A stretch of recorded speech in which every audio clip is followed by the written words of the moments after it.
Eu queria pegar a sua percepção a respeito do que foi feito. Você acabou de comentar que, pô, o argentino, acho que até muito mais que o americano, tava cortando o pescoço fazia muito tempo. Sentia que estava inchado, o estado estava inflado e que algo precisava ser feito, né? Se tivesse que avaliar o que o Milei conseguiu fazer nesses, o que, tem um ano e pouco, né, que ele tá no mandato, um ano e pouco. Como você definiria esse momento? Ela começa um pouco antes de janeiro, né? É um pouco diferente. Cara, eu acho que ele entrou... E a primeira coisa que eu disse é, o Milei tem que tentar segurar 2 anos, se amarra na cadeira lá e fica, porque a situação estava tão ruim na Argentina e a gente tem históricos de presidentes que não conseguiram segurar. De outro dúvida lado, do mercado também. De outro lado, se ele entrasse como Macri, por exemplo, aos poucos eu vou fazendo as medidas. Você não faz. Então o que ele fez? Ele entrou e fez a maior loucura de todas, que precisava ser feito. Soltou o câmbio. Como é que funcionava o câmbio até quando eu fui nesses 2 turnos? Tava ali à beira das eleições e ninguém sabia se ele realmente ia ganhar, o Fernandes ia ganhar. Mas na Argentina a gente tinha o dólar oficial, 300 pesos, o dólar paralelo, que era o blue, 1.000 pesos, e tinha um negócio incrível economicamente, que só o brasileiro vai entender. Caras de outros países não vão entender. Gambiarra.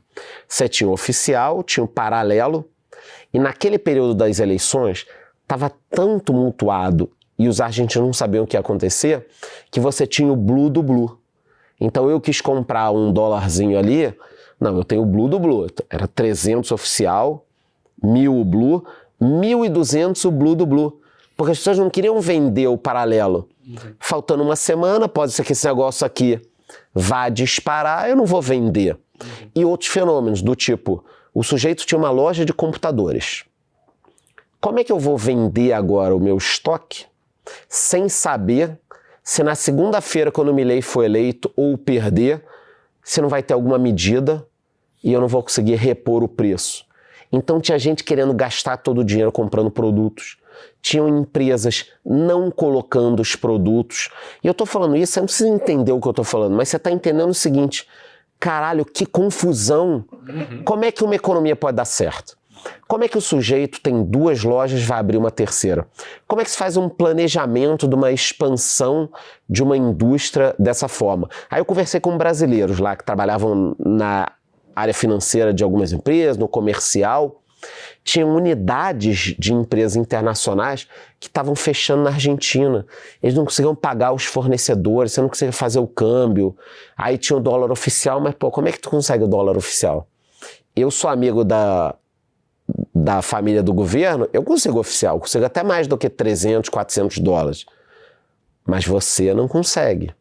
E aí começa um comérciozinho ali, né? Eu compro no oficial, vendo para você no paralelo. Quer dizer, o país passa a gastar energia para sobreviver. É impossível crescer assim. Então o Milei entrou, soltou o câmbio. Eu acho que ele vem acertando também no corte de despesa e tudo mais. Óbvio que teve manifestação. Pô, no segundo mês de governo dele, eu vi matéria em mídias daqui falando que o Milei tinha aumentado enormemente a pobreza na Argentina. Cara, com 1,5 mês, você não aumenta a pobreza no país. Não, mas é o sistema lutando ali para não perder tudo que eles conseguiram construir de destruidor nos últimos anos. Então, o Trump, eu acho que ele tem um problema que é grande, mas o Milei tinha um problema muito maior, até porque eu também conversei com muita gente que era contra o Milei, e a economia da Argentina ela era muito amarrada. Então, por exemplo, aluguéis. Tinham contratos de aluguéis, tinham regras do governo que você, caso quisesse alugar para alguém um apartamento, você só poderia reajustar depois de 1 ano. Então o cara que não tem um apartamento acha maravilhoso, fala, pô, é isso aí, tem que acabar com essa especulação, quem tem imóvel tem que locar e tem que arcar com a inflação, não pode ter especulação. A pessoa que não tem conhecimento econômico, ela realmente pensa, do fundo do coração, que você proibir reajuste é uma ótima notícia. Do outro lado, eu conversei com pessoas que tinham imóveis, sabe o que eles estavam fazendo? Não coloca para alugar. que ele faz o seguinte, eu não vou colocar o meu imóvel para alugar se eu não sei quanto vai ser a inflação, mas eu sei que eu não vou poder reajustar por um ano. Se o sujeito começar a não me pagar, eu não posso tirar ele, porque o governo, cara, amarra de todas as formas que eu não possa tirar. E o que acontecia antes com o preço dos aluguéis? Disparava, não tinha imóvel em estoque. Então a economia também tem essas questões, eu acho que é parte do nosso trabalho aqui, de explicar para o cidadão lá na ponta, que tem que estar preocupado com o negócio dele, com a vida dele, não com a economia, do seguinte, cuidado, cara. Porque às vezes o que estão falando para você que é muito bom, não é. O discurso simplista, normalmente, se você não pensar na segunda derivada, você vai estar sendo enganado, né? Essa lei do inquilinato aí, ela é péssima. Que de certa maneira dá para fazer até um paralelo com o que muita gente discutia aqui, né? Sobre você travar o preço da gasolina, né? Lembra que tinha aquele debate? É exatamente a mesma coisa. Deu certo na Venezuela, né? Deu super certo. 90% da indústria da Venezuela não existe mais, foi fechado. Mas provavelmente se a gente conversar com o cara da Venezuela, mesmo que esteja dificuldade toda, ele não vai concordar que ele não tem que pagar centavos na gasolina. Porque na cabeça da pessoa, pô, peraí, se o petróleo brasileiro é tirado aqui, parte, pequena ou grande ou média, daqui no futuro, é refinado aqui, mas a gente tem condição de mandar para fora, por que eu vou pagar o preço internacional? Isso não entra na cabeça da pessoa. Ela não entende que a Petrobras precisa dar um lucro absurdo, precisa remunerar de uma forma absurda, porque, por exemplo, se a gente quiser explorar lá em cima a margem equatorial, quanto vai custar? Quanto você tem que queimar de dinheiro para conseguir depois tirar? Você precisa gerar esse fluxo.